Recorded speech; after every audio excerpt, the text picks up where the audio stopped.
أعوذ بالله من الشيطان الرجيم بسم الله الرحمن الرحيم إن الحمد لله والصلاة والسلام على رسول الله وعلى آله وصحبه وسلم تسليما كثيرا أما بعد رب اشرح لي صدري ويسر لي أمري واحلل عقدة من لساني يفقهوا قولي السلام عليكم ورحمة الله وبركاته আশা করি আপনারা সবাই ভালো আছেন। প্রথমে আমি একটা ডিসক্লেমার দিয়ে শুরু করি। ঠিক আছে? প্রথমে আমি ৩ টা বিষয়ে আপনাদের কাছে মাফ চেয়ে নিচ্ছি। প্রথম বিষয়টা হলো আমি পাবলিক স্পেস দিয়ে অভ্যস্ত না। I prefer writing. লেখার অনেক সুবিধা আছে। আপনি এডিট করতে পারেন, রিভাইজ করতে পারেন, মুছে ফেলতে পারেন, রাইট? কিন্তু বলার সময় এগুলো করার সুযোগ নাই। অ্যান্ড আমার আসলে বলার যেহেতু অভ্যাস নাই, তাই আমি আসলে খুব সুন্দর করে গুছায় বলতে পারবো এটা আমার কাছে মনে হচ্ছে না। এটা হলো ১ নাম্বার বিষয়। ২ নাম্বার বিষয় হলো আমাকে বাসা থেকে বলে দিছে যে সুন্দর বাংলা ভাষায় কথা বলতে। কিন্তু বাসার অনেক কথার মতো এই কথাটাও সম্ভবত আমি রাখতে পারতেছি না। কারণ প্রমিত বাংলা ভাষা যেটা করেছি, খেয়েছি, এটা বলতেও আমি অভ্যস্ত না। তো আমি যদি অনেক চেষ্টা করি হয়তোবা কিছু বলতে পারবো বাট এটা খুব ডিফিকাল্ট হয়ে যাবে। সো আপনাদের কষ্ট করে এটা একটু শুনতে হবে। তো এই ২ টা বিষয় বলতেছি এইজন্য কারণ আলহামদুলিল্লাহ আজকে যারা বক্তব্য দিছেন তারা সবাই খুব সুন্দর করে কথা বলেন। সবাই সুবক্তা, খুব গুছায় কথা বলেন। তো আপনারা যদি ওনাদের বক্তব্যের মতো বক্তব্য আমার কাছে এক্সপেক্ট করেন তাহলে আসলে হবে না। আমার বক্তব্যটা আপনাদের একটু কষ্ট করে শুনতে হবে। একটু অগোছালো বক্তব্য হবে, ভাঙাচোরা বক্তব্য হবে। এটা হলো ২ টা বিষয়। ৩ নাম্বার বিষয়টা হলো আজকে কিছু বক্তব্যে কিছু কথা আসতে পারে যেগুলো কঠিন লাগবে কারো কাছে। তো এগুলো কারো বিরুদ্ধে যাওয়ার জন্য না বা কারো সমালোচনা করার জন্য না। এগুলো বলার একমাত্র কারণ হলো আমি ট্রুলি মনে করি যে আমাদের বর্তমানের জন্য এবং আমাদের ভবিষ্যতের জন্য, এই কওমের জন্য এবং এই জমিনের জন্য এই কথাগুলো বলা দরকার। সো এই ৩ টা হলো ডিসক্লেইমার। ঠিক আছে? ডিসক্লেইমার শেষ। এখন আমি মূল কথায় যাচ্ছি। আচ্ছা। আমরা একটা ঐতিহাসিক সময় পার করতেছি। গত ৪০ দিনে এমন অনেক ঘটনা ঘটে গেছে যেটা আসলে কয়েক দশকে ঘটে না। একটা ব্রুটাল ব্লাডি প্রসেস এর মধ্যে দিয়ে আমরা কিছু অর্জন পাইছি। খুনি হাসিনা, দিল্লির পাপেট হাসিনা, সে পালাইছে। এবং তার যে সৈন্য সামন্ত আছে তারা গা ঢাকা দিছে। এবং এই পুরো প্রসেসটা এখনো আমরা আসলে আম বুঝে উঠতে পারছি কিনা আমি আসলে সিউর না। In a way we are still trying to make sense of it. এবং আমার ধারণা আমরা এখানে যারা আছি বেশিরভাগই এরকম কোনো এক্সপেরিয়েন্স এর মধ্যে দিয়ে এর আগে যাই নাই। এবং আমরা নিজেদের মধ্যে অনেক কিছু ডিসকাস করতেছি, অনেক কথাবার্তা বুঝতেছি। যার উদ্দেশ্য হলো two make sense of the situation যে আসলে কি হইলো এবং এটা কোথায় যাচ্ছে। রাইট? সো এই জায়গাটাতে ২ টা কোয়েশ্চেন দিয়ে আমি আলোচনাটা শুরু করতে চাই। ফার্স্ট কোয়েশ্চেন হলো আমরা অনেক কথাবার্তা শুনতেছি যে গণ-অভ্যুত্থান, বিপ্লব, প্রতি-বিপ্লব, সংস্কার। অনেকে বলতেছে আমরা স্বাধীন হইছি। এটা ২য় স্বাধীনতা। অনেকে বলছে বিজয় আসছে। সো আমার কোয়েশ্চেনটা এখানে। ১ম কোয়েশ্চেন হলো ১৫ই জুলাই থেকে ৫ই আগস্ট পর্যন্ত যে জিনিসটা হইল, এটা কি বিপ্লব ছিল কিনা? নাকি এটা অন্য কিছু ছিল? এটা একটা প্রশ্ন। সেকেন্ড যে প্রশ্নটা সেটা হলো আমরা কি এখন স্বাধীন কিনা? এবং এটা কি বিজয় কিনা? তো এই ২ টা কোয়েশ্চেন গুরুত্বপূর্ণ কেন? এটা গুরুত্বপূর্ণ কারণ এগুলোর অ্যান্সার এর উপর ডিপেন্ড করবে আপনি বর্তমানকে কিভাবে বুঝতেছেন। এবং এটার উপর ডিপেন্ড করবে আপনি ভবিষ্যতের ব্যাপারে কিভাবে চিন্তা করবেন। তো এই প্রশ্নগুলোর কিছু অ্যান্সার নিশ্চয়ই আপনারা সবাই ভাবছেন যে আমাদের ভাইরা বলছেন বিপ্লব হয়ে গেছে। তো আমি আমার মতো করে আমার কিছু চিন্তা আপনার সাথে শেয়ার করি। ১ম প্রশ্ন হলো এটা বিপ্লব ছিল কিনা? এই প্রশ্নের অ্যান্সার দেওয়ার আগে ৩ টা জিনিসের পার্থক্য আমাদের বুঝতে হবে। একটা হলো বিপ্লব, একটা হলো সংস্কার, একটা হলো ক্ষমতার পালাবদল বা ক্ষমতা পরিবর্তন। বিপ্লব কি? বিপ্লব হলো একটা সমাজ এবং একটা শাসন ব্যবস্থার মৌলিক পরিবর্তন, আমূল পরিবর্তন। এটা হলো বিপ্লব। সংস্কার হলো এর চেয়ে লিমিটেড। সংস্কারের ক্ষেত্রে একটা বিরাজমান কাঠামো থাকে, বিদ্যমান কাঠামো থাকে। সেটার মধ্যে কিছু পরিবর্তন হয়। কিছু মেরামতি হয়, কিছু পুনর্গঠন হয়। এটা হলো সংস্কার। আর ক্ষমতার পালাবদল এটা আপনারা সবাই বোঝেন। একজন গেল, আরেকজন আসবে। That's it. আচ্ছা। তাও আমি বোঝানোর জন্য একটা এক্সাম্পল দেই। মনে করেন রাষ্ট্র ক্ষমতা হলো একটা চেয়ারের মতো বা একটা সিংহাসনের মতো। এই সিংহাসনের উপরে শাসক বসে থাকে। এখন আপনি এসে শাসককে এখান থেকে নামায় ফেললেন। ধাক্কা দিয়ে, টেনে যেভাবে ইচ্ছা নামায় ফেললেন। এটা কি? এটা হলো সরকারপতন। আপনি তারপর চেয়ারে বসে গেলেন। এটা কি? ক্ষমতা দখল। চেয়ারে বসার পর আপনি চেয়ারটা রেনোভেট করলেন। নতুন করে বার্নিশ করলেন, নতুন করে রং করলেন। কোন জায়গায় ছিঁড়ে গেছিল সেলাই করলেন। কোন জায়গায় ঘুণ পোকা ছিল, আপনি ওটা চেঞ্জ করলেন। এটা হলো সংস্কার। কিন্তু বিপ্লব কি? বিপ্লব হলো আপনি চেয়ারটা ডিসম্যান্টল করবেন, আপনি ওটা ভাঙবেন, নতুন করে তৈরি করবেন এবং নতুন চেয়ারটা আগেরটার মতো হবে না, এটা ডিফারেন্ট হবে এবং প্রবাবলি ওটা চেয়ার নাও হইতে পারে, ওটা একটা টুল হইতে পারে, দিভান হইতে পারে। এটা হলো বিপ্লব। কাজেই এই জায়গা থেকে যদি আমরা চিন্তা করি, তাহলে আমি আবার প্রশ্নটা করি, জুলাইয়ের আন্দোলন কি বিপ্লব ছিল কিনা? জুলাইয়ের আন্দোলন বিপ্লব ছিল না। আপনারা চিন্তা করে দেখেন এখানে কি হয়েছে? এখানে শুধুমাত্র একটা কাজে সাফল্য আসছে। সরকার পতন। হাসিনার পতন হয়েছে। কিন্তু ক্ষমতা দখলটাও কিন্তু হয় নাই। যারা বিপ্লবের নেতৃত্ব দিছে, তারা কিন্তু ক্ষমতা দখল করে নাই। বরং একটা মিক্সড ধরনের পাওয়ার শেয়ারিং হচ্ছে। এটা আমরা সবাই দেখতেছি এখন, রাইট? আচ্ছা। সংস্কারের ক্ষেত্রে আমরা এখনো বলতে পারতেছি না আসলে সংস্কার কতটুকু হবে। It still remains to be seen. Probably সংস্কার হবে কিছু, নো ডাউট। বাট ডেফিনিটলি এখানে আসলে বিপ্লব হয় নাই। তাহলে এখন প্রশ্ন হলো, কেন এটা বিপ্লব হইল না? এতগুলো মানুষের কোরবানি, এত মানুষ অন্ধ হয়ে গেল, এত মানুষ পঙ্গু হয়ে গেল, এত কষ্ট। তাও এটা কেন বিপ্লব হয় নাই? এটার অ্যান্সারটা আসলে সহজ। কারণ এখানে কোনো বৈপ্লবিক আদর্শ ছিল না। এখানে কোনো বৈপ্লবিক পরিকল্পনা ছিল না। এখানে কোনো মতাদর্শ প্রতিষ্ঠার জন্য, কোনো আদর্শ বা আকীদা প্রতিষ্ঠার জন্য এই আন্দোলন হয় নাই। এখানে কোনো ম্যানিফেস্টো ছিল না, কোনো কিতাব ছিল না। ইনফ্যাক্ট মানুষ এখানে কোনো নেতার পিছনেও নামে নাই। ইনফ্যাক্ট এই পুরো আন্দোলনটার মজার বিষয় হলো যে মানুষ এখানে আসলে কোনো কিছুর ফরে নামে নাই। তারা এখানে নামছে বিরুদ্ধে। কিসের বিরুদ্ধে? মানুষ এখানে নামছে গণহত্যার বিরুদ্ধে, জুলুমের বিরুদ্ধে। মানুষ এখানে নামছে আবু সাঈদের উপর যে গুলি চালানো হয়েছে সেটার বিরুদ্ধে। মানুষ নামছে মুগ্ধ, আসহাবুল ইয়ামিন, ফাইয়াজদের উপর পাখির মতো গুলি করার বিরুদ্ধে। মানুষ নামছে আওয়ামী মিথ্যাচারের বিরুদ্ধে। এই যে আম লাশের চেয়ে মেট্রো রেল বেশি দামি, এই বয়ানের বিরুদ্ধে মানুষ নামছে। আওয়ামী মিথ্যাচারের বিরুদ্ধে মানুষ নামছে। আওয়ামী জাহেলিয়াতের বিরুদ্ধে মানুষ নামছে এবং শেখ হাসিনার বিরুদ্ধে মানুষ নামছে। কিন্তু মানুষ কোনো বৈপ্লবিক আদর্শের জন্য নামে নাই। পুরো প্রসেসটা একবার চিন্তা করে দেখেন। কোটা সংস্কার এটা কিন্তু একটা জনমানুষের ইস্যু না। মানুষ কিন্তু সমর্থন দিছে obviously, বাট এটার জন্য মানুষ রাস্তায় নামতো না, রাইট? কিন্তু মানুষ শেষ পর্যন্ত নামলো কেন? কারণ হাসিনার লাগাম ছাড়া বক্তব্য, তার একটার পর একটা ব্লান্ডার, তার ব্রুটাল রিপ্রেশন, এসবের কারণে শেষ পর্যন্ত মানুষ চিন্তা করলো যে এবার একটা এসপার ওসপার হইতে হবে। She must go. এভাবে আসলে একটা দেশ চলতে পারে না। এই কারণে মানুষ নামছে। এবং বেসিক্যালি শেখ হাসিনা পুরা দেশের মানুষকে তার বিরুদ্ধে আসলে ঐক্যবদ্ধ করছে। এটা ছিল এই বিপ্লবের গ্লু, মানে সরি এই মুভমেন্টের গ্লু। এটা ছিল এই মুভমেন্টের গ্লু। কোন আদর্শ না। এটা ছিল হাসিনার বিরুদ্ধে একটা গণবিস্ফোরণ, একটা পপুলার আপরাইজিং বেসিক্যালি, যদি সহজভাবে আমি বলি। মানুষের দীর্ঘদিনের জমে থাকা যে ক্ষোভ, রাগ, এই জুলুম মানুষ সহ্য করতে আর পারতেছে না এবং মানুষের মনে হচ্ছে যে এইভাবে আসলে আমরা থাকতে পারবো না। এই কারণে মানুষ রাস্তায় নেমে আসছে। এবং আমি এই কথাটা লিখছি এবং এটা বারবার বলি এবং আমি এটা আসলেই বিশ্বাস করি যে এই আন্দোলনের মূল উস্কানিদাতা শেখ হাসিনা। এটার প্রধান সমন্বয়ক শেখ হাসিনা। এটার প্রধান স্থপতি শেখ হাসিনা। এটার প্রধান ইঞ্জিন বা চালিকা শক্তি শেখ হাসিনা। শেখ হাসিনাকে ছাড়া এই আন্দোলন কখনো সরকার পতনের দিকে যায় না।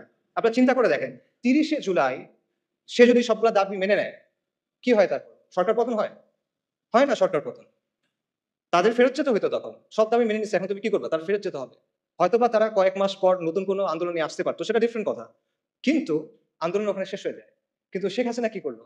সে আল্টিমেটলি এটাকে পতনের দিকে নিয়ে গেল। তার যে হিউব্রিস, তার যে অ্যারোগেন্স, তার যে অহংকার, এটা আল্টিমেটলি তাকে পতনের দিকে নিয়ে গেল। এবং এইখানে আমি আসলে ফিরআউনের সাথে একটা মিল দেখতে পাই। ফিরআউনের কথাটা চিন্তা করেন যে বনী ইসরাইল যখন লোহিত সাগরের সামনে গেল, মূসা আলাইহিস সালামের পেছনে পেছনে সাগর ভাগ হয়ে গেল। বনী ইসরাইল সাগরের মধ্যে দিয়ে চলে যাচ্ছে। ফিরআউনের কি দরকার ছিল তার পেছনে পেছনে যাওয়ার? সে কি গেইন করতো এখানে? বনী ইসরাইল তো চলে যাচ্ছে। বনী ইসরাইল তার পাওয়ার জন্য কোনো চ্যালেঞ্জ না। বনী ইসরাইল তার সিংহাসন নিতে চায় না। তাহলে সে কেন যাচ্ছে? সে দেখতেছে তার সামনে একটা সমুদ্র লিটারালি ভাগ হয়ে গেছে। একটা সুপার ন্যাচারাল ইভেন্ট তার সামনে ঘটতেছে। সে বুঝতেছে এটা দুনিয়াবি কোনো শক্তির কাজ না। তাও সে কি করতেছে? তার মনে হলো যে না, এর পিছে আমি যাই। এটা কেন? এটা তার অ্যারোগেন্স। সেই তো বলছিল আনা রাব্বুকুমুল আলা।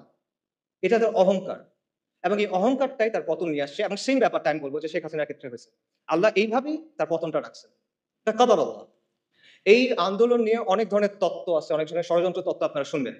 যেমন ধরেন কেউ আমেরিকার কথা বলবে, কেউ কালার রেভলিউশনের কথা বলবে, কেউ এনইডির কথা বলবে। এবং এই কথাগুলোর যে একেবারে মেরিট নাই আমি সেটাও মনে করি না। এখানে কিছু মেরিট থাকতে পারে। But at the end of the day ২ টা পয়েন্ট আমাদের স্বীকার করতে হবে। সে ২ টা পয়েন্ট হলো শেখ হাসিনার বিরুদ্ধে পুরা বাংলাদেশের অধিকাংশ মানুষ একসাথে হয়ে গেছিল। একটা ইজমা হয়ে গেছিল যে she must go. And second পয়েন্টটা হলো দুনিয়া চালায় কে? আল্লাহ। আল্লাহ মালিকুল মুলক, আল্লাহ আল জব্বার আল মুতাকাব্বির এবং আল্লাহ আল লতিফ আস-সাতর। ওয়াল্লাহু গালিবুন আলা আমরি ওয়ালাকিন আকসারান নাসি লা ইয়ালামুন। আল্লাহ তার কর্ম সম্পাদনে প্রবল, যদি অধিকাংশ মানুষরা জানে না। অনেক মানুষের অনেক পরিকল্পনা থাকে, মাখলুকের অনেক পরিকল্পনা থাকে, অনেক ষড়যন্ত্র থাকে। But at the end of the day কার ইচ্ছা বাস্তবায়ন হয়? ওয়া মাকারু ওয়া মাকরুল্লাহ ওয়াল্লাহু খায়রুল মাকিরিন। সবাই পরিকল্পনা করে, আল্লাহও পরিকল্পনা করে, আল্লাহর পরিকল্পনা বাস্তবায়ন হয়। ওয়ালা গালিবা ইল্লাল্লাহ ওয়া হুয়া আলা কুল্লি শাইইন কাদির। সো এই বিষয়টা আমাদের মাথায় রাখা দরকার। আমরা যেন একটা ব্যালেন্স পজিশনে থাকি। ব্যাপারটা যেন এমন না হয় যে আমরা চিন্তা করতেছি যে কেউ সেভিয়ার আসছে আসমান থেকে নেমে বাংলাদেশকে অনেক কিছু করে দিবে। এরকম কিছু আমাদের চিন্তা করার দরকার নাই। আবার আমাদের এটাও চিন্তা করার দরকার নাই যে সবকিছুই মনে হয় ইলুমিনাতি করে বা আমেরিকা করে বা অমুক কেউ করে। ব্যাপারগুলো আসলে এরকম না। দুনিয়া কন্ট্রোল করেন আল্লাহ। যাই হোক, আমি মূল আলোচনায় যদি ফেরত যাই। আমরা শুরু করছিলাম একটা প্রশ্ন দিয়ে। এটা বিপ্লব কিনা? এটা বিপ্লব না। এটা ছিল শেখ হাসিনার বিরুদ্ধে গণবিস্ফোরণ। এটা ছিল হাসিনার পতনের ব্যাপারে মানুষের মধ্যে যে মনোভাব অলরেডি চলে আসছিল সেটার একটা বাস্তবায়ন। এবং এই জন্যই মানুষ যখন বুঝতে পারছে যে আল্টিমেটলি আর কোনো অপশন নেই, আমাদের রাস্তায় নেমে যেতে হবে, তখন হাসিনার পতনটা নির্ধারিত হয়ে গেছে। এটা হয়তোবা ১ দিন পরে হইছে, ১ সপ্তাহ পরে হইছে, এটা ১ বছর পরেও হইতে পারত। বাট প্রসেসটা শুরু হয়ে গেছিল। এবং একই কারণে এখন আমরা অনেক ধরনের কথা শুনতেছি যে সহি সেকুলারিজম আসতে হবে, সহি লিবারাল ডেমোক্রেসি আসতে হবে। এই ব্যাপারগুলো আসলে আসবে না। কেন আসবে না?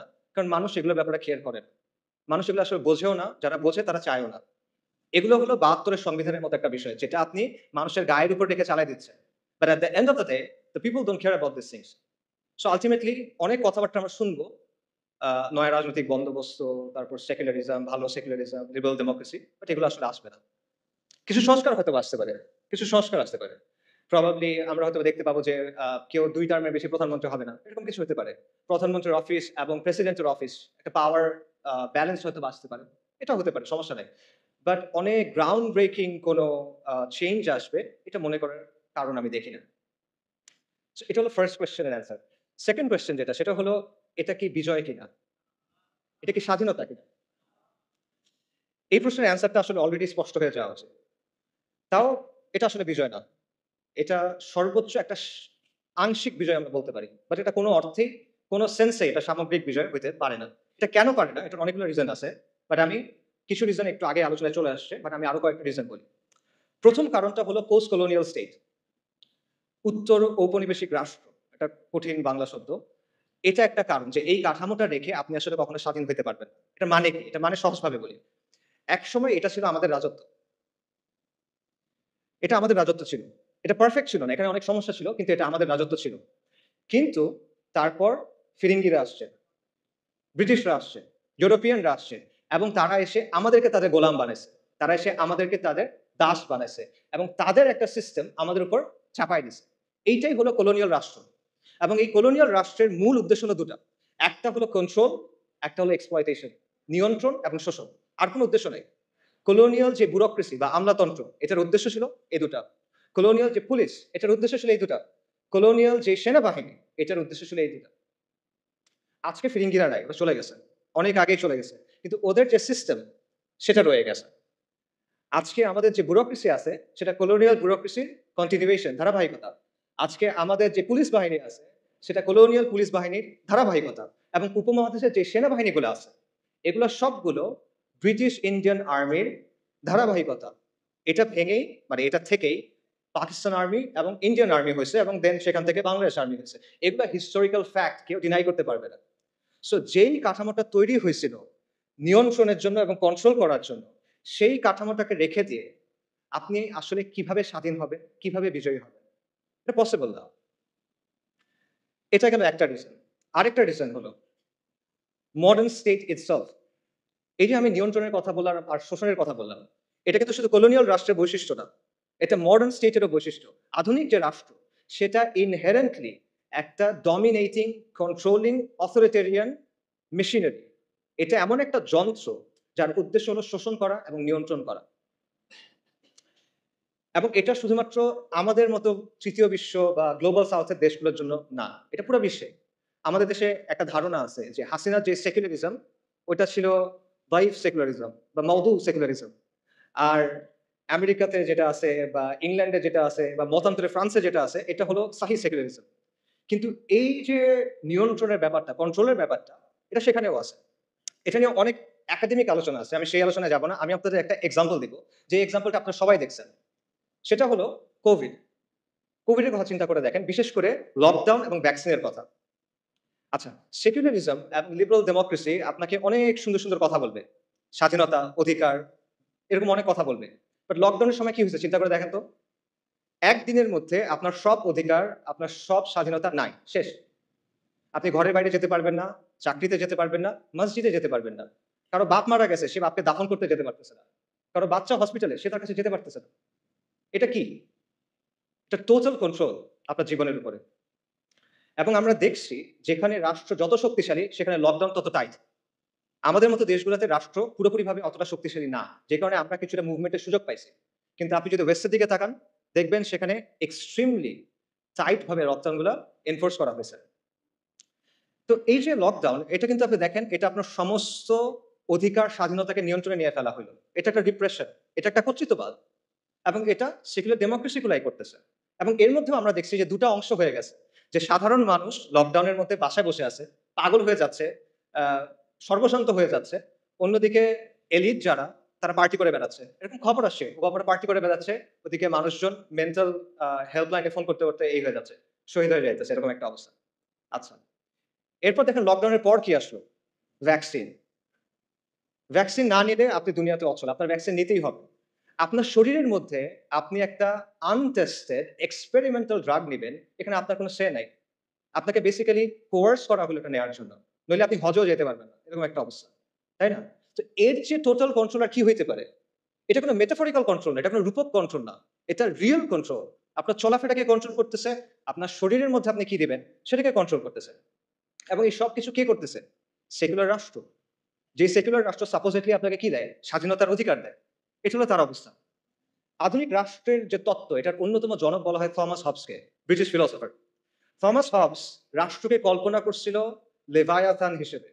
লেভায়াথান মানে কি? লেভায়াথান হলো একটা পৌরাণিক জীব, একটা মিথোলজিক্যাল একটা মিথিক্যাল ক্রিচার। বাইবেলে এটার কথা আছে। এটা হলো একটা সামুদ্রিক জীব যেটার আকার অত্যন্ত বড়। এটাকে হারানো যায় না। এটা এতটা বড়। ওভারকাম করা পসিবল না। তো হবস রাষ্ট্রকে চিন্তা করছিল একটা দানবীয় শক্তি হিসেবে এবং বাস্তবে তাই হয়েছে। রাষ্ট্র একটা দানবীয় শক্তিতে পরিণত হয়েছে। একটা সর্বব্যাপী ভয়ঙ্কর দানবে সে পরিণত হয়েছে। যে নিজেই আইন বানায়, যে নিজেই আইনের ব্যাখ্যা করে এবং যে নিজেই আইনের প্রয়োগ করে। রাষ্ট্রের উপরে কোনো রেফারেন্স নাই। সবার উপর রাষ্ট্রসূত্র তাহার উপর নাই। রাষ্ট্র হলো আলফা এন্ড দি ওমেগা। এরকমই অবস্থা। এবং আপনার জন্ম থেকে মৃত্যু পর্যন্ত প্রতিটা পদে, পদে রাষ্ট্র আপনাকে নিয়ন্ত্রণ করতে চায়, রাষ্ট্র আপনাকে সার্ভেইল করতে চায়। বার্থ সার্টিফিকেট থেকে ডেথ সার্টিফিকেট, আপনার কল হিস্ট্রি থেকে আপনার চ্যাট লগ, আপনার ব্রাউজিং ডেটা, সবকিছু। আপনার মানে প্রত্যেকটা ট্রান্সাকশন, আপনার ইনকাম ট্যাক্স, প্রতিটা জিনিসে রাষ্ট্র এসে হাত ঢুকায়। সে নিয়ন্ত্রণ করতে চায়, সে সার্ভেইল করতে চায়। এবং এটাই হলো পৃথিবীর ইতিহাসে আপনি খুঁজে পাবেন না যে এই মাত্রার নিয়ন্ত্রণ, এই মাত্রার এক্সপ্লয়টেশন কোনো সিস্টেমের মাধ্যমে হয়েছে, যেটা সেকুলার সিস্টেমের মাধ্যমে হয়েছে। কাজেই এই এবং এটাই হলো আসলে আধুনিক রাষ্ট্রের সভরেন্টির অর্থ। সার্বভৌমত্বের কথা আমরা বলি না? এটাই হলো সার্বভৌম শক্তির সত্যিকারের অর্থ। সার্বভৌম শক্তির প্রকৃত রূপ হলো এটা। যারা আপনারা জানতে চান এই ব্যাপারে, একজন জার্মান ফিলোসফার ছিল কার্ল শ্মিট। আপনারা তার লেখা পড়ে দেখতে পারেন। সেই ব্যাপারটা খুব ডিটেইলে আলোচনা করছে। আজ পর্যন্ত এটা কোনো রিফিউটেশন আসে নাই। কারণ এটাই বাস্তব। এটিই সভরেন্টির অর্থ। কাজেই আধুনিক রাষ্ট্রের মধ্যে আপনি আসলে কখনো মুক্তি পাবেন না, বিজয় পাবেন না। আধুনিক রাষ্ট্র আপনাকে কি দিবে? সে আপনাকে গাঁজা খাওয়ার স্বাধীনতা দিবে, মদ খাওয়ার স্বাধীনতা দিবে, জিনা করার স্বাধীনতা দিবে, এলজিবিটির স্বাধীনতা দিবে। এগুলো দিয়ে সে আপনাকে ভুলায় রাখবে। কিন্তু আসল স্বাধীনতা সে আপনাকে দিতে পারবে না। মজার ব্যাপার হলো আজকে আমাদের এখানে যারা অনেক বৈপ্লবিক কথাবার্তা বলতেছে, তাদের দাওয়াতের মধ্যে আসলে বৈপ্লবিক কিছু নাই। তারা বেসিক্যালি ওয়েস্ট থেকে ধার করা কিছু টার্মিনোলজি এবং কিছু ধারণা প্রচার করতেছে। এবং এমন সব টার্মিনোলজি এবং ধারণা যেগুলো ওয়েস্টে অলরেডি অবসলিট হয়ে গেছে, তামাদি হয়ে গেছে। ওয়েস্টে আপনি দেখেন liberal democracy is on the retreat. পুরা পশ্চিমা বিশ্বে এখন একদিকে ফার রাইট, অন্যদিকে ফার লেফট, অর্থাৎ উগ্র ডানপন্থী এবং উগ্র বামপন্থীদের উত্থান হচ্ছে। এবং এই দুটার মাঝখানে যেটা আছে ভ্যানিলা যেটা, সেটা হলো লিবারাল ডেমোক্রেসি। এটার আবেদন হারাচ্ছে। এবং মাল্টিপোলার বিশ্বের কথা আপনারা সবাই শোনেন। মাল্টিপোলার বিশ্বে লিবারাল ডেমোক্রেসির ভাত নাই। এবং এটার যে বয়ানগুলো আছে অলরেডি এগুলো সব ভেঙে যাচ্ছে। লিবারাল ডেমোক্রেসির প্রধান একটা বয়ান হলো মানবাধিকার। গাজা জেনোসাইডে আমরা দেখছি যে মানবাধিকার বলে আসলে কিছু নাই। গাজাতে কি হয়েছে আমরা জানি। এটা আসলে বলতে গেলে ট্রমাটিক একটা এক্সপেরিয়েন্স হয়ে যাবে। মানে বাবা তার বাচ্চার কাছে গেছে, বাচ্চার ডেড বডি নাই। পলিথিনের ভিতরে করে সে ছিন্ন বিচ্ছিন্ন কিছু অংশ নিয়ে আসতেছে। মানবাধিকার কোথায়? যারা মানবাধিকার কথা সবচেয়ে বেশি বলে তারা হলো ইসরায়েলকে উইপেন্স দিচ্ছে, পলিটিক্যাল ক্লাউড দিচ্ছে, রাইট? সো মানবাধিকার কোথায়? মানবাধিকার বেসিক্যালি একটা আদর্শিক হাতিয়ার যেটা ইউজ করে ওয়েস্ট তাদের জিওপলিটিক্যাল ইন্টারেস্ট অ্যাডভান্স করে, তাদের নিজেদের স্বার্থ হাসিল করে। একই কথা আন্তর্জাতিক আইনের ক্ষেত্রে। কই আন্তর্জাতিক আইন কই? ইসরায়েল নানা জায়গায় গিয়ে অ্যাটাক করতেছে, কনসুলেটের ভেতরে গিয়ে অ্যাটাক করছে, যেটা কখনো হয় নাই। কই আইন কোথায়? নাই আইন। এগুলো রেটরিক যেগুলো ওয়েস্ট তাদের ইচ্ছা মতো ইউজ করে তারপর ফালায় দেয়। কিন্তু আমরা এগুলো বিশ্বাস করে বসে আছি এবং আমরা মনে করছি এটা মনে হয় অনেক বৈপ্লবিক কিছু একটা। এবং ফাইনালি আপনি দেখেন গাজা এটাও প্রমাণ করছে যে ডেমোক্রেসি অ্যাকচুয়ালি ওয়ার্ক করে না। কেন এটা আমি বলতেছি? দেখেন ওয়েস্টে অনেক মানুষ কিন্তু গাজা জেনোসাইডের বিপক্ষে। তারা এটার বিরুদ্ধে রাস্তায় মার্চ করছে, তারা প্রতিবাদ করছে। এটা আপনার স্বীকার করতে হবে এবং আমরা এটা অ্যাপ্রিশিয়েট করি। আর তারা হেদায়েত করে। কিন্তু তাও তারা এটা বন্ধ করতে পারতেছে না। অনেক মানুষ এটার বিরুদ্ধে কিন্তু তারা এটা বন্ধ করতে পারতেছে না। এটা কেন? কারণ তারা যাকেই ভোট দিচ্ছে দেখা যাচ্ছে যেই ক্ষমতায় আসতেছে সে জায়নিস্টদের পকেটে এবং সে গ্লোবাল এলিটদের পকেটে। তার মানে হলো ডেমোক্রেসির মধ্যেও আবারও ডেমোক্রেসির যেটা আঁতুড়ঘর সেই জায়গাতেও এটা আসলে জনগণের আকাঙ্ক্ষার প্রতিফলন করতে পারে না। ডেমোক্রেসি নিয়ে আপনি অনেক সুন্দর সুন্দর কথা বলতে পারেন, but at the end of the day it can be hacked. It can be hacked very easy, যেটা আমরা দেখতেছি। কাজেই এত কিছুর পরও যারা ওই মানধাত্তা আমলের লিবারাল ডেমোক্রেসির কথা বলতেছে অনেক বৈপ্লবিক বয়ান হিসেবে, তারা আসলে ওয়ার্ল্ডের ট্রেন্ডটা বুঝতেছে না হয়তো, এবং তারা একটা ডেট এক্সপায়ার্ড মাল বিক্রি করার চেষ্টা করতেছে। তারা বিপ্লবের কথা বলতেছে, বাট তারা পশ্চিমা প্যারাডাইম থেকে বের হইতে পারতেছে না। তাদের মধ্যে পশ্চিমা আদর্শ নিয়ে এক ধরনের ফিক্সেশন আছে, তাদের মধ্যে পশ্চিমা থিওরি নিয়ে এক ধরনের ফেটিশিজম আছে। পশ্চিম যেটা বলছে ওটাই সহি, পশ্চিম যেটা বলছে ওটাই সমাধান, অল্প স্বল্প কিছু চেঞ্জ করতে হবে, liberal democracy with Bangla characteristics, এটা হলে হয়ে যাবে। এই হলো তাদের প্রস্তাবনা। তো এগুলো করে আসলে আলটিমেটলি কোনো সমাধান হবে না। সো আমরা যদি আগের কথায় ফেরত যাই, এটা কি বিজয় ছিল কিনা, এটা মুক্তি ছিল কিনা? না, এটা ছিল না। যদি সহি সেকুলারিজম বা সহি লিবারাল ডেমোক্রেসি আসে, যেটা আসবে না, যদি আসে তাও সেটা বিজয় এবং মুক্তি হবে না। তাহলে মুক্তি কিসে? বাস্তবতা হলো আমাদের মুক্তি এবং পুরো বিশ্বের মুক্তি হলো ইসলামের মধ্যে। এটা আমি রেটরিক্যালি বলতেছি না, আমি ট্রুলি এটা বিশ্বাস করি। এটা ইসলামের মধ্যে। আল্লাহর গোলামি মেনে নেওয়ার মধ্যেই হলো সৃষ্টির মুক্তি। কথাটা অনেকটা প্যারাডক্সিক্যাল লাগতে পারে যে গোলামির মধ্যে মুক্তি কিভাবে? কিন্তু এটাই বাস্তবতা। এটা 100% একটা লজিক্যাল কথা। কেন লজিক্যাল কথা? কারণ হলো দুনিয়ার বাস্তবতা হলো দুনিয়াতে আসলে সত্যিকার অর্থে কোনো ফ্রিডম নাই। এখানে অ্যাবসলিউট কোনো ফ্রিডম হয় না। প্রত্যেকটা ব্যবস্থায় আপনার কারো না কারো আনুগত্য স্বীকার করে নিতে হয়। আপনার কিছু না কিছুর উপর ঈমান আনতে হয়। কোনো না কোনো বিষয়কে আপনার ধ্রুব সত্য হিসেবে স্বীকার করতে হয়। এটা থেকে আপনি বের হইতে পারবেন না। ভ্যালু নিউট্রাল কোনো সিস্টেম হয় না। নিরপেক্ষ কোনো সিস্টেম হয় না। প্রত্যেকটা সিস্টেমের মধ্যে একটা না একটা রব থাকে যেটাকে মেনে নিতে হয়। এবং অ্যাবসলিউট আমরা মানে এর কথা বলে ফ্রিডম অফ স্পিচ এর কথা বলে। অ্যাবসলিউট ফ্রিডম অফ স্পিচ বলে কিছু নাই। অ্যাবসলিউট স্বাধীনতা বলে কোনো কিছু নাই। প্রত্যেকটা স্বাধীনতা হলো একটা বাউন্ডারির মধ্যে দেয়া স্বাধীনতা। দাবা খেলার সময় চিন্তা করেন, যখন আপনি কেউ যদি দাবা খেলে, সে দাবা খেলার নিয়ম মেনে যেকোনো চাল দিতে পারে। কিন্তু নিয়ম সে চেঞ্জ করতে পারে না। নিয়মটা মেনে তাকে খেলার টেবিলে বসতে হয়। সেম জিনিস। যেকোনো সিস্টেমে ওই সিস্টেমের নিয়ম মেনে আপনি স্বাধীন। কিন্তু এই নিয়মগুলো আপনি চ্যালেঞ্জ করতে পারবেন। কাজে প্রকৃত অর্থে আসলে কোনো স্বাধীনতা নাই। মানুষ প্রত্যেকটা সিস্টেমে কারো না কারো সামনে সাজদা করে। আমরা করতেছি না, আধুনিক মানুষ করতেছে না। আধুনিকতা আপনাকে রাষ্ট্রের গোলাম বানাইছে। আপনাকে মুক্ত বাজারের গোলাম বানাইছে। আপনাকে নফসের গোলাম বানাইছে। কাজেই ইসলাম ছাড়া বাকি যা কিছু আছে সবকিছু হলো গায়রুল্লাহর গোলামি করা। আর ইসলাম হলো আল্লাহর গোলামি করা। তো আপনি কার গোলামি করবেন? আপনি মানুষের গোলামি করবেন, মাখলুকের গোলামি করবেন, নাকি আপনি আল্লাহর গোলামি করবেন? কাজে সত্যিকারের মুক্তি হলো গায়রুল্লাহর ইবাদত থেকে বের হয়ে এসে এক আল্লাহর দাসত্ব মেনে নেওয়া। যখন আপনি এটা করবেন তখন আমরা মানুষ হিসেবে আমাদের যে কসমিক রোল, আমাদের যে মহাজাগতিক ভূমিকা আল্লাহ আমাদের জন্য ঠিক করে দিয়েছেন খলিফা হিসেবে, তখন সেটা আমরা পালন করতে পারবো। তখন আমরা পুরো সৃষ্টির সাথে হারমোনিতে আসতে পারবো। আধুনিকতা প্রকৃতিকে ডমিনেট করতে চায়, কন্ট্রোল করতে চায়। এটা করতে গিয়ে সে ক্লাইমেট ক্যাটাস্ট্রফি করে ফেলছে। কিন্তু আপনি যখন আল্লাহর দাসত্ব মেনে নেবেন, তখন আপনি এটার সাথে হারমোনিতে আসতে পারবেন। এখানেই আপনি প্রকৃত মুক্তি পাবেন। এটা ছাড়া সত্যিকার অর্থে কোনো স্বাধীনতা নাই। আপনার জিডিপি যত হোক, আপনার যতগুলো মেট্রো রেল থাকুক, আপনার যত মাথাপিছু আয় যত ইচ্ছা হোক, আপনার রাস্তা যত সুন্দর হোক, মুক্তি নাই। কমফোর্ট আছে, মুক্তি নাই। তো এখানে আরেকটা কোয়েশ্চেন আছে, সেটা হলো ইসলাম কিভাবে? আমি যদি বলি যে আল্টিমেটলি মুক্তি হলো ইসলামে, তাহলে প্রশ্ন আসবে ইসলাম কিভাবে? তো এই কোয়েশ্চেনের অ্যান্সারটাও আমি প্রথম কোয়েশ্চেনের সাথে ট্যাগ করতে চাই। প্রথম কোয়েশ্চেনে আমরা ৩ টা বিষয় নিয়ে কথা বলছিলাম। সরকার বদল, সংস্কার আর বিপ্লব। এখন এক এক করে আমাকে বলেন দেখি, সরকার পতনের মাধ্যমে কি ইসলাম আসবে? না, আসা সম্ভব না এটা। একটা সরকার গিয়ে আরেকটা সরকার আসবে, আসলো তো। ইসলাম আসবে না। আচ্ছা আমাকে বলেন, সংস্কারের মধ্য দিয়ে আসবে কিনা? সংস্কারের মধ্যে দিয়ে এটা সম্ভব না। কারণ আপনি যে সিস্টেমটার মধ্যে আছেন, সেটা হলো একটা সেকুলার, লিবারাল একটা সেকুলার ব্যবস্থা। এই ব্যবস্থাটা মৌলিকভাবে ইসলামের সাথে সাংঘর্ষিক। এখন আপনি কিভাবে সংস্কার করে এটাকে ইসলামে নিয়ে যাবেন? ইটস পসিবল না। আমি আপনাকে একটা এক্সাম্পল দেই। সংস্কারের সবচেয়ে বহুল ব্যবহৃত পদ্ধতি কি? ডেমোক্রেসি। ডেমোক্রেসি হলো ইনহেরেন্টলি একটা রিফর্মিস্ট অ্যাপ্রোচ, একটা রিফর্মিস্ট মেথড। ডেমোক্রেসিতে কি করা হয়? একটা ব্যবস্থার মধ্যে মৌলিক বিষয়গুলোর ব্যাপারে আমরা একমত। এর মধ্যে আমরা কিছু পরিবর্তন আনতে চাই। কিছু বিষয়ে মতপার্থক্য আছে, এগুলো আমরা সলভ করতে চাই। এই জায়গায় ডেমোক্রেসি কাজ করে। এবং ডেমোক্রেসি কাজ করে ইনক্রিমেন্টাল বা গ্র্যাজুয়াল চেঞ্জ এর মাধ্যমে। এখন আপনি আমাকে বলেন, আপনি কিভাবে অ্যাকচুয়ালি এই প্রসেসে সেকুলার রাষ্ট্র থেকে ইসলামী ব্যবস্থায় যাবেন? আমি আপনাদের বাংলাদেশের এক্সাম্পল দিই। বাংলাদেশে যেই ইসলামী দলগুলো আছে যারা ডেমোক্রেটিক পদ্ধতিতে অংশগ্রহণ করছে, তাদের সবার ভোট যদি আপনি মেলান কোন একটা নির্বাচনে, ৩০ টার মতো আসনও তারা পায় নাই। Less than ৩০। ৩০০ টার মধ্যে লেস দেন ৩০। Less than 10%। ওকে? আচ্ছা। তার মানে তারা যে এককভাবে ক্ষমতা যাবে এটাও আসলে ফিজিবল না। বাট তর্কের খাতিরে আমি ধরলাম এটা হইল। মনে করেন বাংলাদেশের কোনো একটা ইসলামী দল অথবা সবগুলো ইসলামী দলের কোনো একটা জোট, তারা ১৬০ টা আসন পেয়ে গেল, ক্ষমতায় গেল। আলহামদুলিল্লাহ। অনেকে বলে ফেলবে। ঠিক আছে, গেল। তারপর কি হবে? তারপর কি হবে? তারপর কিভাবে ইসলাম আনবেন আপনি? আপনি সংবিধান পরিবর্তন করে আনবেন? পসিবল না। কি পরিবর্তন করবেন? আপনার সংবিধান আপহেল্ড করতে হবে। এটা শপথ নিয়ে আপনি গেছেন। আপনি যদি বলেন যে ঠিক আছে, সংবিধানের মধ্যে আপনি লিখে দিলেন যে কোরআন সুন্নাহ বিরোধী কোনো আইন করা হবে না। তাহলে হয়ে গেল শরিয়া কায়েম? না, হবে না। এর চেয়ে অনেক সুন্দর, সুন্দর কথা পাকিস্তানের সংবিধানে আছে। চমৎকার সব কথাবার্তা আছে। But at the end of the day ওটা স্টিল একটা সেকুলার রাষ্ট্র। কাজেই সংস্কারের মাধ্যমে আপনি জিনিসটা করতে পারবেন না। এবং দেখেন এই যে আমরা যে আলোচনাগুলো শুনতেছি বিপ্লব গণঅভ্যুত্থান নিয়ে, ওখানে কিন্তু এই কথাগুলো আসতেছে যে গণঅভ্যুত্থানের বৈধতা আপনি সংবিধান থেকে পাবেন না। গণঅভ্যুত্থান করতে হলে সংবিধানের বাইরে গিয়ে করতে হবে। এই কথাগুলো আসতেছে না?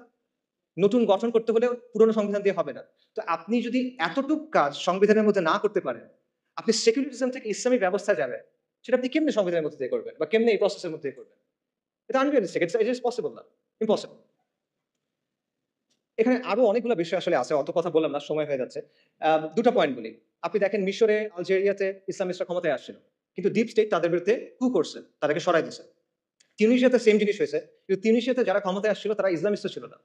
তারা ছিল সাবেক ইসলামিস্ট যারা পরবর্তীতে লিবারাল ডেমোক্রেট হইছে। তাদেরকেও কু করে সরাই দিছে। এবং এই ব্যবস্থায় যারা গেছে তারা নিজেরা চেঞ্জ হয়ে গেছে। ১৯৮০ র দশকে অনেকগুলো মুসলিম দেশের ইসলামী মুভমেন্ট গুলা অনেক তর্ক বিতর্কের পর একটা সিদ্ধান্ত নিছিল যে ঠিক আছে, আমরা ইসলাম কায়েমের জন্য ডেমোক্রেটিক পদ্ধতি ইউজ করব। এটার উদ্দেশ্য কি? আমরা ক্ষমতায় যাব। তারপর আমরা ধীরে, ধীরে ইসলাম কায়েম করার চেষ্টা করব। ভালো উদ্দেশ্য। তারপর কি হইছে? ৪০ বছর পর? ৪০ বছর পর হইছে যে আমরা দেখতেছি যে তারা নিজেরা এখন আর ইসলামী রাষ্ট্রের কথাই বলে না। এদের অনেকেই, সবাই না, অনেকেই। এরা এখন কি বলে? এখন তারা বলে কল্যাণ রাষ্ট্রের কথা, ওয়েলফেয়ার স্টেট, প্লুরালিজম এর কথা। এরা এখন বলে যে লিবারাল ডেমোক্রেসির কথা। অর্থাৎ তারা সিস্টেমে ঢুকছিল সিস্টেমটা চেঞ্জ করার জন্য। সিস্টেমের জায়গায় আছে, তারা চেঞ্জ হয়ে গেছে। এটা হলো অবস্থা। তো সংস্কারের মধ্য দিয়ে আসলে এইভাবে এই পরিবর্তন সম্ভব না। বাস্তবতা হলো আপনি যদি সেকুলার ব্যবস্থা থেকে যে ট্রান্সফরমেশনটা প্রয়োজন ইসলামী ব্যবস্থায় যাওয়ার জন্য, সেটার জন্য প্রয়োজন বৈপ্লবিক পরিবর্তন এবং রেভলিউশনারি মিনস। এটাই বাস্তবতা। এবং এটা শুধুমাত্র ইসলামের ক্ষেত্রে প্রযোজ্য না, এটা যেকোনো ব্যবস্থার ক্ষেত্রে প্রযোজ্য। যখন পৃথিবীতে রাজতন্ত্রের বদলে রিপাবলিক আসলো, তখন সেটা বৈপ্লবের মাধ্যমে আসছে, বৈপ্লবিক পদ্ধতির মাধ্যমে আসছে। এবং এটা একটা ঐতিহাসিকভাবে প্রমাণিত সত্য। এটা এমন একটা কনক্লুশন যেটা এভয়েড করা সম্ভব না। আপনি ধাপে, ধাপে চিন্তা করেন। আপনি যদি মুসলিম হন, আপনাকে শরিয়া চাইতে হবে। নন নেগোশিয়েবল। কেউ মুসলিম সে শরিয়া চায় না, এটা পসিবল না, এটা কুফর। কেউ যদি মনে করে ইসলামের চেয়ে ওই জিনিসটা বেটার, কেউ যদি মনে করে ইসলামের চেয়ে ওই জিনিসটা অগ্রাধিকার পাওয়ার মতো, কেউ যদি মনে করে দুটো সমান, এটা কুফর আকবর। অর্থাৎ যদি মুসলিম হয় তাকে শরিয়া চাইতে হবে। আর সেকুলার ব্যবস্থা মৌলিকভাবে ইসলামী ব্যবস্থার সাথে সাংঘর্ষিক। এই দুটো কোএক্সিস্ট করতে পারে না। একটা আরেকটাকে ডমিনেট করার চেষ্টা করবে। সেটা হবে না। আচ্ছা। এবং আমরা দেখতেছি যে সেকুলার ব্যবস্থাকে সংস্কারের মাধ্যমে চেঞ্জ করে আপনি আল্টিমেটলি ইসলামী ব্যবস্থায় যেতে পারতেছেন না। তাহলে অপশন কি বাকি থাকে আপনার? বৈপ্লবিক পরিবর্তন ছাড়া আপনার আর কোনো অপশন বাকি থাকে না। কিন্তু বৈপ্লবিক পরিবর্তন নিয়েও আসলে আমাদের মধ্যে অনেক ভুল ধারণা আছে। বাস্তবতা হলো যে আমাদের চিন্তাভাবনাগুলো আসলে বেশিরভাগ সময় খুব রেটরিক ভিত্তিক। আমরা ঢালাও কথাবার্তা বলি। আমরা অনেক আবেগী কথাবার্তা বলি, আমরা অনেক জজবার কথা বলি।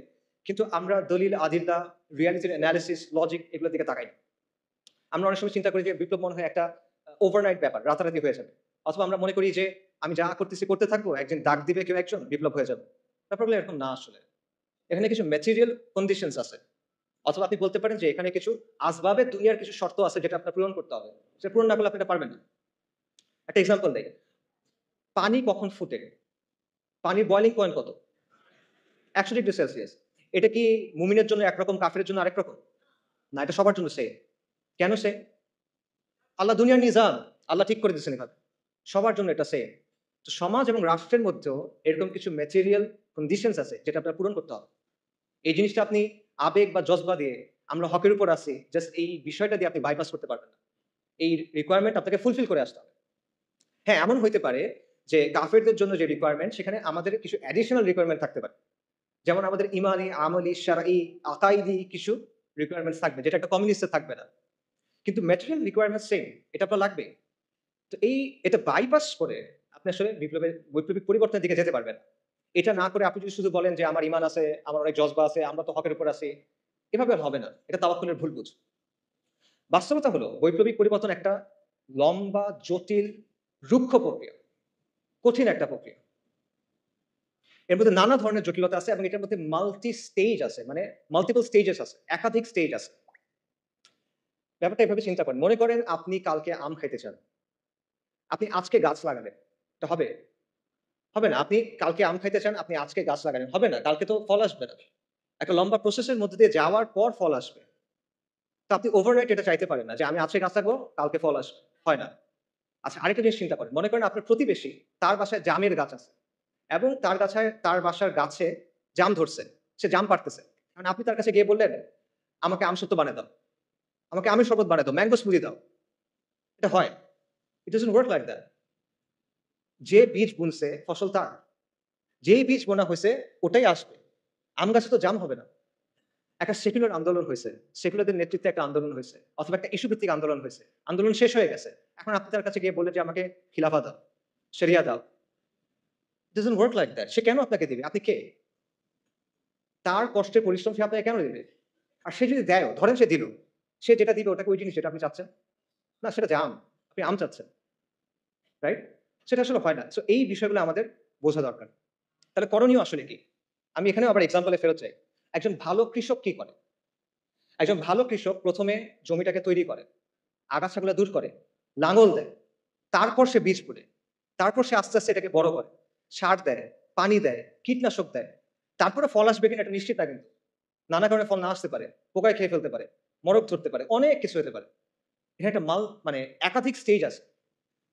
এই রেভলিউশনারি চেঞ্জ এর ক্ষেত্রে এই ব্যাপারটা আছে। এখানে একাধিক স্টেজ আছে এবং এর মধ্যে ১ম স্টেজ যেটা, লাঙল দেওয়ার যে স্টেজ সেটা হলো একটা প্রজন্ম তৈরি করা। সমাজের মধ্যে শরিয়ার পিপাসা তৈরি করা। সমাজের কাছে এটাকে একটা ভায়াবল অপশন হিসেবে নিয়ে আসা। এবং এটা ২-৫ বছরের কাজ না। এটা একটা decades long প্রজেক্ট। এটা আপনি বাইপাস করতে পারবেন না। এবং এটা কিন্তু একটা স্টেজ। এরপরে আরো স্টেজ আছে। আপনি লাঙল দিছেন শুধু। এরপর বীজ বুনতে হবে, গাছটা আস্তে, আস্তে বড় করতে হবে, সার দিতে হবে এটসেট্রা, এটসেট্রা। তো এটা একটা মাল্টি স্টেজ প্রসেস এবং একটা লং টার্ম প্রসেস। এই বিষয়টা আমাদের বোঝা দরকার। এটা রাতারাতি অর্জন করার কিছু না। এবং কেবল জজবা দিয়ে, কেউ rhetoric দিয়ে, জেনেরিক কিছু কথা বলে, গরম, গরম স্লোগান দিয়ে বা ভক্তি দিয়ে, আমি অমুককে অনুসরণ করি, উনি বলছেন, তারা এটাই ঠিক। এভাবে এই জিনিসটা হবে না। দুনিয়া এভাবে চলে না। তো এই ধরনের পরিবর্তন নিয়ে আসলে আরো অনেক কথা বলার সুযোগ আছে। বাট ওইদিকে আর না যাই, সময় যেহেতু নাই। আমি যেটা বলব সেটা হলো যে, আপনি সংস্কারের পথ বেছে নিবেন না বৈপ্লবিক পরিবর্তনের পথ, এটা আপনার ডিসিশন। এটা আমি আপনাকে বলে দিব না। আমি শুধু আপনাকে এইটুকু বলব যে ডিসিশনটা ভেবে চিন্তে নেন, বুঝে শুনে নেন এবং সৎ হন নিজের সাথে এবং অন্যের সাথেও সৎ হন। ধরেন কেউ মনে করলো যে আসলে সংস্কারের পদ্ধতি নিতে হবে। কারণ বাংলাদেশের যে জিওপলিটিক্যাল লোকেশন, আমাদের সমাজের যে অবস্থা, আমাদের প্রতিবেশী দেশ, এরকম অনেকগুলা বিষয় আছে যার কারণে এখানে আসলে বৈপ্লবিক পরিবর্তন সম্ভব না। এটা করতে গেলে লাভের চেয়ে ক্ষতি বেশি হবে। তাই আমি যেটা করব, আমি অল্প স্বল্প ভালোর জন্য চেষ্টা করব। সংস্কারের কিছু চেষ্টা করব। আমার উদ্দেশ্য হবে মুসলিমদের স্বার্থ সংরক্ষণ করা। আমার উদ্দেশ্য হবে আমর বিল মারুফ নাহি আনিল মুনকার। ঠিক আছে? এটা একটা ভায়াবল পজিশন হয়তো হইতে পারে। আপনি এই পজিশন যদি নেন, তাহলে আপনার দায়িত্ব হলো নিজের কাছে স্বীকার করা এবং মানুষের কাছে বলা যে, "এটা আমার পদ্ধতি। এই পদ্ধতি দিয়ে ইসলাম আসবে না।" এটা আপনার বলতে হবে। আপনি সংস্কারের পদ্ধতি নিবেন, কিন্তু আপনি বলবেন যে, "আমি বিপ্লব করতেছি।" এটা হইলে হবে না। আপনি এমন কোনো প্রতিশ্রুতি দিবেন না যেটা আপনি ডেলিভার করতে পারবেন না। Don't promise something that you can deliver, right?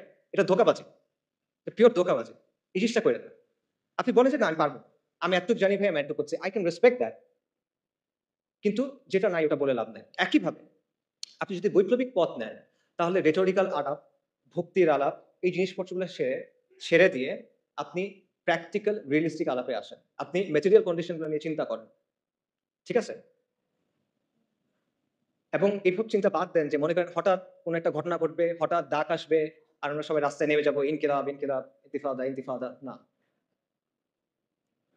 এটা একটা লম্বা প্রসেস, যেটা আমি আগে বলতেছিলাম। কাজেই মোট কথা হলো যে সংস্কার বা বিপ্লব আপনি যেই পথই নেন, it's your choice, no problem. বা বুঝে শুনে নেন, নিজের অবস্থানের ব্যাপারে সৎ হন।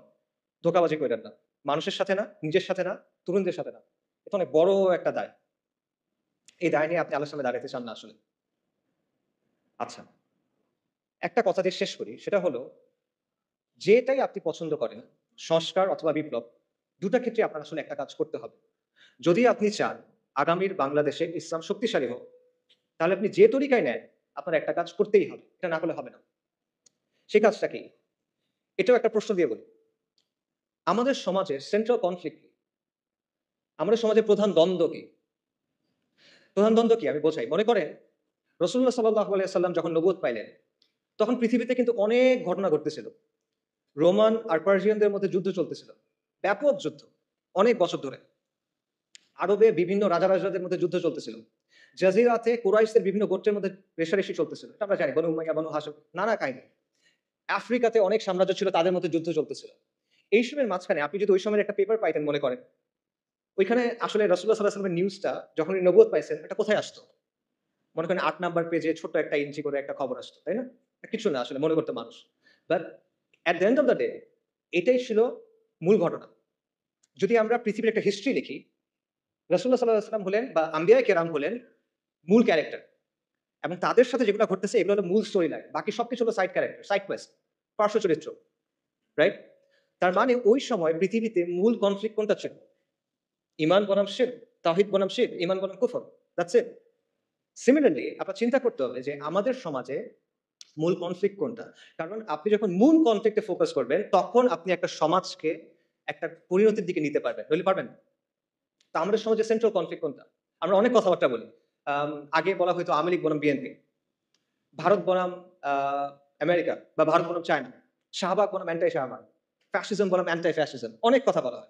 But at the end of the day এগুলো কোনটাই আমাদের সমাজের সেন্ট্রাল কনফ্লিক্ট না। এগুলো যদি সলভ হয়ে যায়, তাও আপনি বিজয় পাচ্ছেন না, মুক্তি পাচ্ছেন না, যেটার কথা আমরা বললাম। মনে করেন প্রো ইন্ডিয়া গভর্নমেন্ট চলে গিয়ে একটা প্রো আমেরিকান গভর্নমেন্ট আসলো। সমাধান হইছে? মনে করেন ফ্যাসিস্ট গভর্নমেন্ট চলে গিয়ে একটা অ্যান্টি ফ্যাসিস্ট গভর্নমেন্ট আসলো। সমাধান হইছে? মনে করেন কালকে থেকে শাহবাগ নাই বাংলাদেশে। সমাধান হবে? পাকিস্তানে তো শাহবাগ নাই। পাকিস্তানে তো শান্তিনিকেতনই এই সেকুলাররা নাই। কিন্তু সেখানেও তো লিবারেল সেকুলার এই সমাজটা নিয়ন্ত্রণ করে। বাংলাদেশের আগে পাকিস্তানে ট্রান্সজেন্ডার আইন পাস হয়ে গেছে। কিভাবে? সেখানে তো শাহবাগই নাই। সো শাহবাগই ভ্যানিশ করে দেন। আপনার সমস্যার সমাধান হচ্ছে না। সমাধান হইল মূল কনফ্লিক্ট এর জায়গাটা, এবং মূল কনফ্লিক্টটা হলো ইসলাম বনাম সেকুলারিজমের দ্বন্দ্ব। আল্লাহর আইন বনাম গায়রুল্লাহর আইনের দ্বন্দ্ব। আল্লাহর শরিয়া বনাম মানুষের শরিয়ার দ্বন্দ্ব। ইসলাম বনাম মানুষের বানানো তন্ত্র-মন্ত্রের দ্বন্দ্ব। এটাই হলো মূল কনফ্লিক্ট। আল্লাহ আয ওয়া জাল্লা কোরআনে কি বলছেন? সব আম্বিয়া কিরামকে কোন দাওয়াত দিয়ে পাঠানো হয়েছে? নবী রাসূলকে কোন দাওয়াত দিয়ে পাঠানো হয়েছে? আল্লাহ আয ওয়া জাল্লা বলছে, "ওয়ালাকাদ বাআসনা ফি কুল্লি উম্মাতিন রাসূলান আন ইবুদুল্লাহা ওয়াজতানিবুত তাগুত।" আমি প্রত্যেক উম্মার কাছে রাসূল প্রেরণ করছি এই মর্মে যে তোমরা আল্লাহর ইবাদত করো, তাগুতকে বর্জন করো। কুফর বিত তাগুত ওয়া ঈমান বিল্লাহ। এখন আপনি আমাকে বলেন, যদি আপনি আল্লাহর উপর বিশ্বাস আনেন, তাহলে আপনি আল্লাহর আইনকে বাদ দিতে পারবেন? পসিবল? পসিবল না। আপনি যদি আল্লাহর উপর বিশ্বাস আনেন, আপনি গায়রুল্লাহর আইন মেনে দিতে পারবেন? পসিবল না। তাহলে আপনি যদি ঈমান বিল্লাহ এবং কুফর বিত তাগুত চান, তাহলে অবশ্যই আপনাকে মানতে হবে যে ইসলাম এবং সেকুলারিজমের মধ্যে একটা প্রচন্ড দ্বন্দ্ব আছে, এবং এটাই আসলে সবচেয়ে বড় দ্বন্দ্ব। আপনাকে কেউ বাধ্য করতেছে না আজকে যে তুমি গিয়ে লাত, মানাত, উজ্জার সামনে গিয়ে সিজদা করো। কেউ আপনাকে বলতেছে না যে তুমি হুবলের সামনে গিয়ে একটা জিনিস কোরবানি করো। কেউ বলবে না। কিন্তু সে কি বলবে? আল্লাহর আইন ছাড়ো, গায়রুল্লাহর আইন ধরো। সে এটা আপনাকে বলবে। সো এইটাই হলো সেন্ট্রাল কনফ্লিক্ট। এবং এই বিষয়টাকে আমাদের দাওয়ার মূল ভিত্তি বানাইতে হবে, এবং আমাদেরকে এটা সমাজের মূল প্রশ্নে পরিণত করতে হবে। যেটা আমরা পারি নাই, এখানে আমরা স্পেক্টাকুলারলি ফেইল করছি। বাংলাদেশের সাধারণ মানুষ যখন তার ভবিষ্যৎ নিয়ে চিন্তা করে, সে কি বলে? দেখেন সে কিসের কথা বলে? সে বলে ডেমোক্রেসির কথা, সে ভোটের কথা বলে, সে অর্থনীতির কথা বলে। কিন্তু সে কিন্তু শরিয়ার কথা বলে না। তো এটা সেকুলারদের সাফল্য যে তারা তাদের স্লোগান, তাদের চিন্তাগুলো মানুষের কাছে পৌঁছে দিতে পারছে এবং আমাদের ব্যর্থতা যে এত ইম্পোর্টেন্ট একটা বিষয় আমরা মানুষের কাছে পৌঁছে দিতে পারি নাই। কাজেই যদি আমরা ইসলামের বিজয় চাই, তাহলে অথবা আমরা ইসলামকে শক্তিশালী করতে চাই। আবারও বলতেছি, আপনি সংস্কার চান অথবা আপনি বিপ্লব চান। এই কাজটা আপনার করতেই হবে। ইসলাম এবং সেকুলারিজমের মধ্যে যে দ্বন্দ্ব, এটাকে আপনার সমাজের সেন্ট্রাল কনফ্লিক্ট এ পরিণত করতে হবে।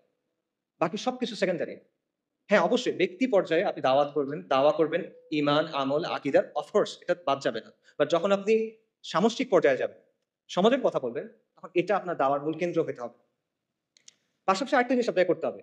সেটা হলো মানুষের জীবনের সাথে যে জড়িত যে বিষয়গুলো আছে, যেগুলো নিয়ে মানুষ কনসার্ন, সেগুলো নিয়ে আপনার কথা বলতে হবে এবং সেটা বলতে হবে ইসলামের জায়গা থেকে। এবং এটাও নবী রাসূলদের দাওয়ার সুন্নাহ। নবী রাসূলগণ তাওহীদের দাওয়াত দিয়েছেন, অবশ্যই সত্য। একই সাথে তারা কিন্তু সমাজের জুলুম এবং অনাচারের বিরুদ্ধে কথা বলছেন। ফিরআউন বনী ইসরাইলকে বন্দী করে রাখছিল, তাদের উপর জুলুম করতেছিল। আল্লাহ যখন মূসা আলাইহিস সালামকে ফিরআউনের কাছে পাঠালেন, মূসা আলাইহিস সালাম গিয়ে কি বললেন? আল্লাহর ইবাদত করো, আল্লাহর উপর ঈমান আনো, বনী ইসরাইলের উপর জুলুম করা বন্ধ করো, বনী ইসরাইলকে ছেড়ে দাও। লূত আলাইহিস সালাম তার কওমকে কি বললেন? যে তোমরা এই বিকৃত কাজ ছেড়ে দাও। তারা কিন্তু ঈমান আনে নাই তখনও। তাও তিনি এটা বলতেছেন। শুআয়ব আলাইহিস সালাম মাদিয়ানবাসীকে কি বলছেন? যে তোমরা আল্লাহর উপর ঈমান আনো এবং ওজনে কম দিও না, পরিমাপে কম দিও না। কারণ ওটা ছিল ওই সমাজের সবচেয়ে বড় সমস্যা। কাজে এটা পরিষ্কার যে নবী রাসূলগণ শুধুমাত্র তাদের জাতিকে তাওহীদের দাওয়াত দেন নাই, পাশাপাশি সমাজের যে বিরাজমান সমস্যাগুলো ছিল, বড়, বড় সমস্যা, সেগুলো নিয়ে তারা কথা বলছেন এবং এটা আপনাকেও করতে হবে। এটা আম্বিয়া কেরামের দাওয়াত সুন্নাহ এবং এটা আমাদের করতে হবে। আমরা বলি যে ইসলাম হলো কমপ্লিট কোর অফ লাইফ। তাহলে দ্রব্যমূল্যের সমস্যা, বেকারত্বের সমস্যা, যে বিষয়গুলো নিয়ে মানুষ পেরেশান থাকে, এগুলো ইসলামের মধ্যে নাই। এগুলো শরিয়ার বিষয় না। আপনি এগুলো নিয়ে কথা বলবেন না? কেন বলবেন না? তাহলে এটা Islamic complete core of life কিভাবে হইল? আপনার কথা তো আপনার কাজের সাথে মিলবে না তখন। সো এই কাজটা আমাদের করতে হবে এবং এটা শুধু আবারও আমি বলতেছি, এটা শুধু ঢালাও বক্তব্য দিয়ে হবে না। আপনার প্র্যাকটিক্যাল সমাধান তার সামনে আনতে হবে। আপনার প্র্যাগম্যাটিক সমাধান তার সামনে আনতে হবে ইসলামের জায়গা থেকে। আপনি এটা বললে হবে না যে ইসলাম সব সমস্যার সমাধান দেয়। আপনার বলতে হবে ইসলাম অমুক সমস্যার সমাধান এভাবে দেয় এবং এটা হলো বেস্ট সমাধান। এটা আপনার বলতে হবে। এবং এইভাবে এমনভাবে আপনার মানুষের সামনে ইসলামী ব্যবস্থার একটা ভিশন তুলে ধরতে হবে, যাতে করে মানুষ যখন চিন্তা করে ভবিষ্যৎ নিয়ে, তখন সে মনে করবে যে হ্যাঁ, আমি শরিয়া চাই। এটা আমরা করি না। এখানে আমাদের অবস্থান 0 র কাছাকাছি। হয়তোবা 1% ১০০ র মধ্যে। আমার মনে হয় 1% ও না। সামারি করি। আপনার উদ্দেশ্য সংস্কার হোক অথবা বিপ্লব। যদি আপনি আগামীর বাংলাদেশে ইসলামকে শক্তিশালী করতে চান, আপনার ২ টা কাজ করতেই হবে। ১ম কাজটা হলো ইসলাম ও সেকুলারিজমের যে দ্বন্দ্ব, এটা সমাজের মূল দ্বন্দ্বে পরিণত করতে হবে। এটাকে দ্বন্দ্ব হিসেবে চিহ্নিত করতে হবে, এটাকে দাওয়ার মূল কেন্দ্রবিন্দু বানাতে হবে এবং এটাকে সমাজের মূল প্রশ্নে পরিণত করতে হবে। কার্যকরীভাবে মানুষের কাছে সেটা আপনার পৌঁছায় দিতে হবে এবং শুধুমাত্র সমালোচনার মাধ্যমে না, গঠনমূলক আলোচনার মাধ্যমে। শুধু সমস্যা নিয়ে কথা বললে হবে না, সমাধানের কথা বলতে হবে এবং শরিয়াকে একটা ভায়াবল অপশন হিসেবে আপনার প্রেজেন্ট করতে হবে। দ্বিতীয়ত, সমাজের মধ্যে যে জুলুম আছে, যে অনাচার আছে, যে বিষয়গুলো নিয়ে মানুষ কনসার্ন, সেগুলো নিয়ে আপনার ইসলামের বেসিসে তার পাশে গিয়ে দাঁড়াইতে হবে, তার সাথে কথা বলতে হবে। এবং এই ২ এর সংমিশ্রণে আপনি সামাজিক শক্তি অর্জন করতে পারবেন। এবং এজন্য আমাদের আসলে অনেক নতুন, নতুন উদ্যোগ নিতে হবে এবং আমাদের we have to think outside the box. আমাদের দেশে আলহামদুলিল্লাহ অনেক দিনই কাজ হয় এবং এগুলো খুবই প্রয়োজনীয়। এগুলো চলুক। কিন্তু আপনার এখানে একটা শূন্যস্থান আছে, এটা বুঝতে হবে। এই শূন্যস্থান পূরণ করার চেষ্টা করতে হবে এবং এজন্য অনেক ইনিশিয়েটিভ দরকার। এজন্য প্রচন্ড ডেডিকেটেড ভাবে কাজ করার মানুষ দরকার। পাগল হয়ে কাজ করবে এমন মানুষ দরকার। You have to be relentless, you have to be tireless and you have to be proactive. আর কোনো অপশন নাই আসলে। এবং এটার অংশ হিসেবে কিছু, কিছু উদ্যোগ নেওয়া হচ্ছে। একটা উদ্যোগের কথা আপনারা হয়তোবা জানেন, একটা লিফলেট আপনারা পাইছেন, ইসলামিক সোশ্যাল অ্যাক্টিভিস্ট নেটওয়ার্ক। ইনশাআল্লাহ এটার ব্যাপারে আপনারা এরপরে আরো জানবেন এবং আমরা আশা করব যে আপনারা এটার সাথে থাকবেন, শামিল থাকবেন, এটাকে সাপোর্ট করবেন। এর পাশাপাশিও আসলে আরো অনেক ধরনের উদ্যোগ দরকার এবং এখানে অনেক যোগ্য মানুষ আছেন, জ্ঞানীগুণী মানুষ আছেন। আমি বলব আপনারা সবাই এই বিষয়গুলো নিয়ে চিন্তা করেন। আপনার কাজ করতে হবে। কাজ করার সময় এখন, এরপরে এটা আপনি আর পাবেন না। If not now then when? এখন যদি কাজ না করেন কখন করবেন? যদি আপনি না করেন তাহলে কে করবে? আমার কথা এতক্ষণ শোনার জন্য সবাইকে ধন্যবাদ। আমি স্পেসিফিক্যালি সিয়ানকে এবং রফিক ভাইকে ধন্যবাদ জানাবো অ্যারেঞ্জ করার জন্য। আর জুলাই আন্দোলনের সময় এবং এই বন্যার সময় আমাদের যারা মারা গেছেন, আমরা তাদের সবার রুহের মাগফিরাত কামনা করি। ওয়া আখিরু দাওয়ানা আলহামদুলিল্লাহি রাব্বিল আলামিন। আসসালামু আলাইকুম ওয়া রাহমাতুল্লাহি ওয়া বারাকাতুহু।